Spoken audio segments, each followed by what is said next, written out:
আসসালামু আলাইকুম রহমতুল্লাহ।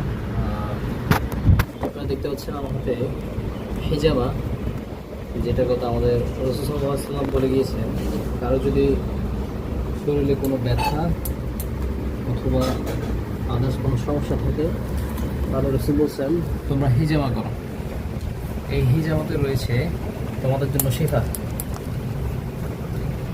এটা অনেকে বলতে পারেন কেমন শিফা, যেমন আপনার যদি শরীরে কোনো ব্যথা থাকে এটা ইনস্ট্যান্টলি কাজ করবে।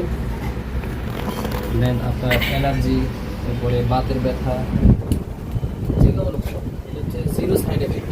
এখানে কোনো সাইড এফেক্ট নেই, যে আমাদের কোনো সাইড এফেক্ট নেই। অন্যান্য আমরা ওষুধ খেলে এগুলোতে সাইড এফেক্ট 100 করে 50% সাইড এফেক্ট থাকতে পারে, এটা আমাদের জিরো সাইড এফেক্ট।